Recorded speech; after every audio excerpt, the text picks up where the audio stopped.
L'iPad Air a désormais un grand frère. Le nouvel iPad Air de 13 pouces possède tout ce que l'iPad Air de 11 pouces possède, y compris une puce M2 plus puissante, prise en charge du nouvel Apple Pencil Pro et d'une caméra frontale repositionnée pour les appels vidéo. Mais vous bénéficierez de bien plus d'espace d'affichage pour les applications, les jeux et bien plus encore. À partir de 968 €, l'iPad Air de 13 pouces coûte 601 € de moins que l'iPad Pro 13 pouces. Oui, vous manquez le magnifique écran OLED du Pro, le design plus fin et la puce M4 encore plus puissante. Mais le nouvel iPad Air offre des performances et une autonomie de batterie élevée, et il fonctionne avec le précédent Magic Keyboard pour l'iPad Pro de 12,9 pouces. Cette tablette peut donc servir d'ordinateur portable. Personnellement, je ne remplacerai pas mon MacBook pour l'iPad, pour des raisons que j'expliquerai plus tard, mais pour ceux qui recherchent une tablette surdimensionnée sans le choc de l'autocollant Pro, c'est l'une des meilleures tablettes du marché, et elle vaut bien son prix.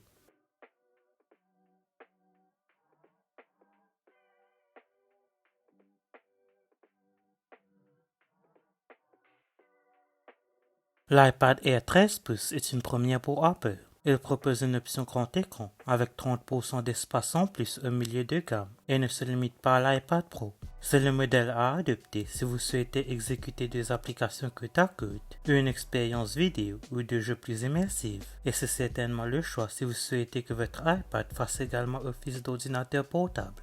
L'écran du nouvel iPad est un panneau LED IPS, ce qui signifie qu'il n'est pas aussi lumineux ou coloré que l'écran OLED de la Galaxy Tab S9 ou du nouvel iPad Pro 2024. Et n'est pas non plus aussi vif que l'iPad Pro 2022 de 12 pouces équipé de mini LED. Vous obtenez seulement un taux de rafraîchissement de 90 Hz. Néanmoins, il s'agit d'un écran assez solide pour le prix. J'ai également apprécié d'avoir plus d'espace sur l'écran de 13 pouces pour surfer sur le web et consulter mes emails. J'aimerais juste que l'écran soit un peu plus lumineux en extérieur, car il peut paraître un peu sombre en plein soleil.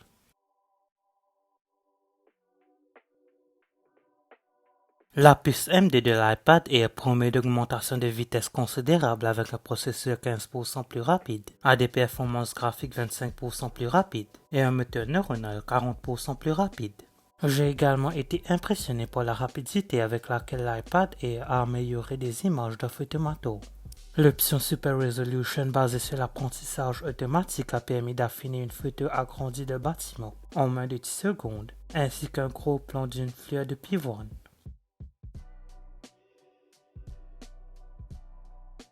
L'iPad Air 2024 prend en charge le nouvel Apple Pencil Pro, qui offre quelques avantages clés à ceux qui aiment utiliser un stylet numérique pour dessiner, prendre des notes, apporter des modifications fines aux photos et bien plus encore. Ma fonctionnalité préférée est que l'Apple Pencil Pro affiche un menu rapide chaque fois que vous appuyez sur l'Apple Pencil Pro, tout en flottant juste au-dessus de l'écran. Par exemple, dans l'application Notes, vous verrez une barre d'outils contextuelle comprenant le bouton d'annulation, la gomme, le marqueur, le stylo et le sélecteur de couleurs. C'est bien d'avoir ces options toujours à portée de main.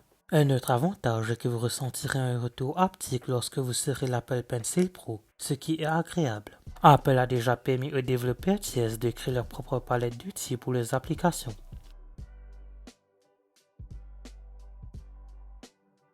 Malgré le punch supplémentaire pour la puce M2, l'iPad Air 2024 offre une excellente autonomie de batterie. Après une journée bien remplie à surfer sur le web, à rédiger cette vidéo de Google Docs, à jouer à des jeux et à regarder Netflix, le taux était tombé à 50% après plusieurs heures. Avec une utilisation qui consiste à surfer sur le web avec une luminosité d'écran de 150 nits, le nouvel iPad Air 2024 a duré 11 h 30 minutes.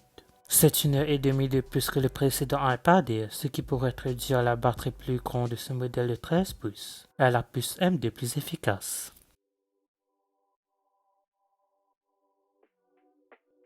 Apple l'a déjà fait avec l'iPad de 10e génération, il est donc logique de faire de même avec le nouvel iPad Air. La caméra frontale de 12 mégapixels se trouve désormais sur le bord le plus large, ce qui rend cet appareil plus facile à utiliser pour les appels vidéo lorsqu'il est connecté au Magic Keyboard. C'est mon plus gros problème avec l'iPad Air. Il n'est pas assez polyvalent pour remplacer mon ordinateur portable, même si avec les accessoires, il coûte autant que mon ordinateur portable. Si vous optez pour le Magic Keyboard avec l'iPad Air de 13 pouces, vous envisagez un minimum de 1538 €. Et après avoir ajouté l'Apple Pencil Pro, le prix passe à 1687 €. Le Magic Keyboard lui-même offre un assez bon retour tactile et j'apprécie le fait que vous puissiez faire pivoter l'écran pour un angle de vision optimal. Mais taper avec cette combinaison tablette plus clavier sur vos genoux semble déséquilibré et fragile par rapport à un MacBook Air M plus robuste. Un autre problème est l'iPadOS lui-même. Apple a essayé de rendre le multitâche plus intuitif avec sa fonctionnalité Stage Manager, qui place votre application principale au premier plan et place les autres applications récentes sur le côté gauche dans une vue miniature. Et vous pouvez exécuter des applications côte à côte de Split View. Mais franchement, rien de tout cela ne vaut le multitâche chez macOS.